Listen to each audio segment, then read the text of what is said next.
Hello and welcome back to another video telling you why we are going to keep the Senate. We are going to keep the Senate guaranteed, I promise you. Well, I don't promise you, but I'm very secure in my thought that we are going to keep the Senate. Now, we're going to keep all the states that most people would concede are going to be blue, including these, okay? Daniel Gate does not have a chance in Virginia. We're going to look at other states. Let's Doug Jones is not gonna keep his seat, okay? Even the most retarded of liberals will tell you that. Even LTE will tell you, even though in the general election he does have Mississippi is likely red. Ha ha ha ha, idiot.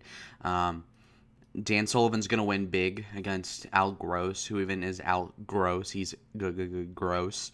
Lindsey Graham will not have too much of a problem here. Who will be carried by Trump? He will get likely. Okay. What's another race that is closer?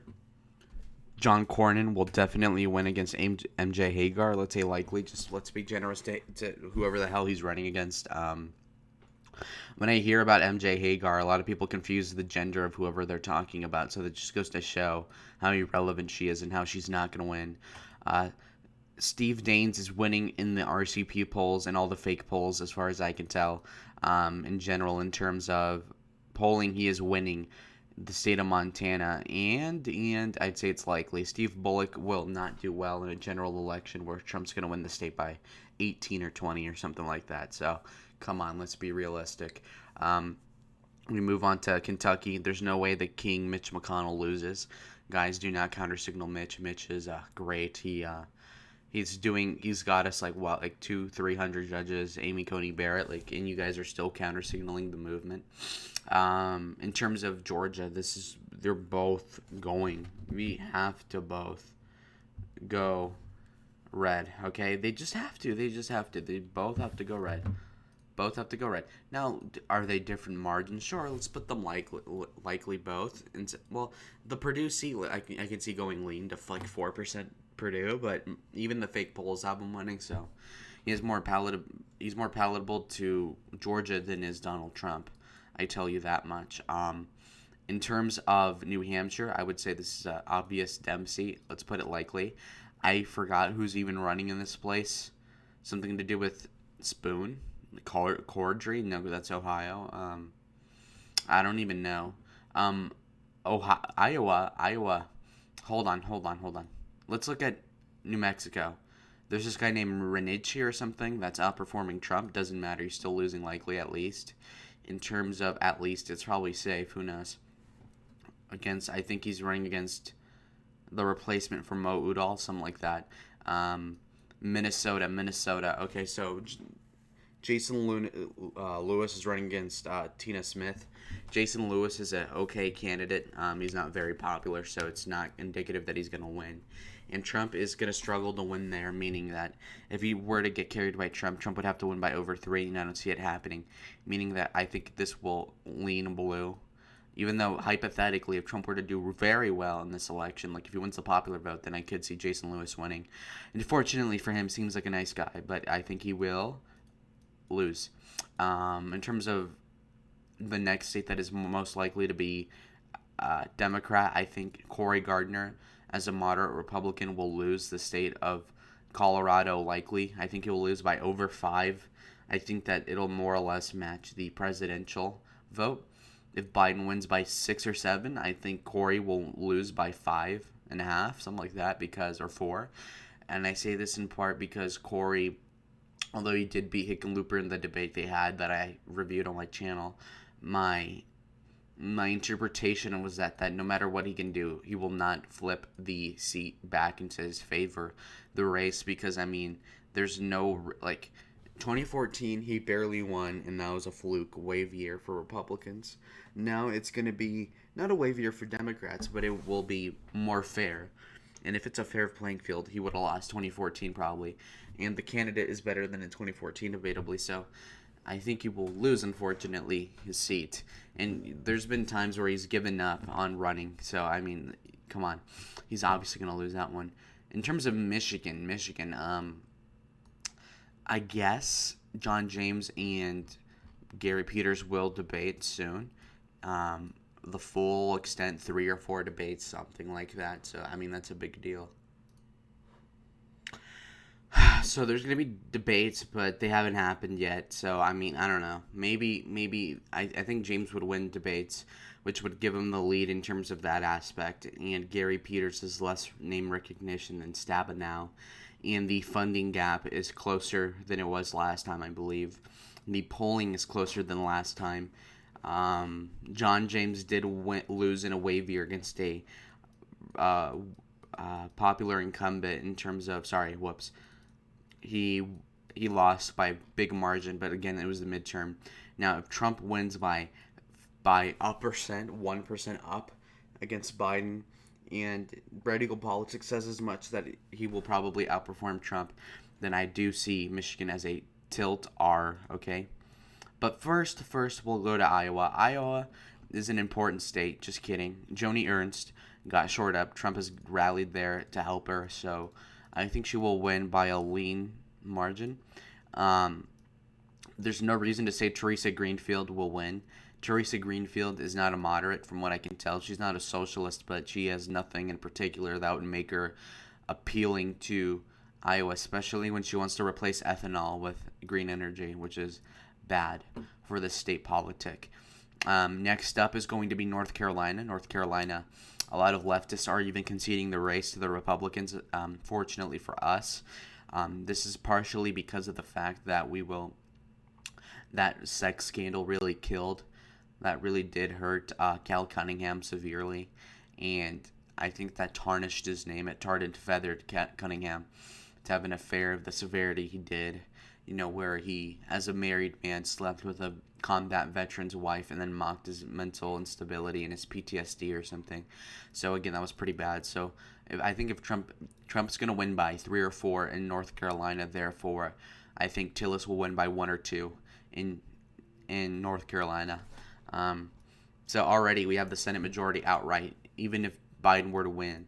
Now, if we move on to the state of Maine, Maine's going to be a really hard-fought battle here. I mean, it is going to be a terrible, terrible thing to see. Okay, so I just reassessed some polls, fake news polls. I just looked at the Red Eagle Politics Senate prediction, and I'm more optimistic than he is, by the way. He's black-pilled because of the polls, but he did have Maine as tilt blue, and unfortunately, looking at all the polls, they seem terrible, and they are making me pessimistic, but at the same time, Collins is a moderate.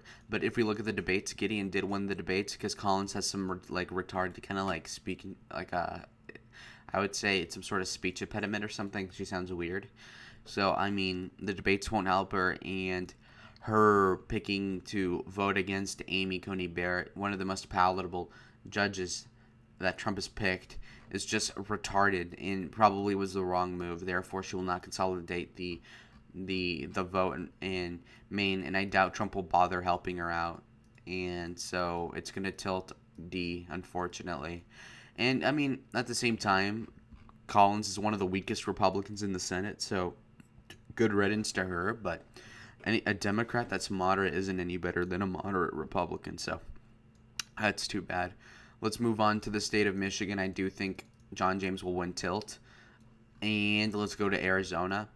I've caught a lot of hate from these retarded people, people that aren't even in this country. We're talking about like kangaroo type of people that are hating on me because I said that, Arizona has the chance of going red. Just the fucking chance, okay? Just because they have the chance. And people will say, Trafalgar has the down by 2. Trafalgar has the down by 2. Fuck, no, wrong. Number 1, Trafalgar has her within the margin of error, number 1. Number 2, Trafalgar has Trump up by 4, okay? 4 in Arizona. I'm not even that optimistic.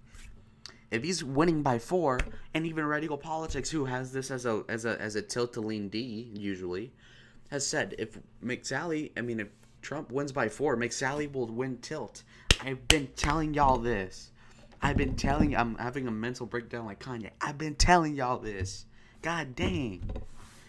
You retards are gonna be so pissed off when McSally wins. Sorry, when she wins, you're gonna be like so crazy. This is gonna be my hot take. I think McSally will win by tilt. Okay, she'll win by like 0.5% or something. This might be the closest Senate race. This and probably Michigan are gonna be the closest, and I'll tell you why. Dude, how is Kelly gonna get 6% more than McSally will of the vote compared, like, how is he going to get the 4% of Trump voters and then the 2% advantage he has over McSally? Like, how?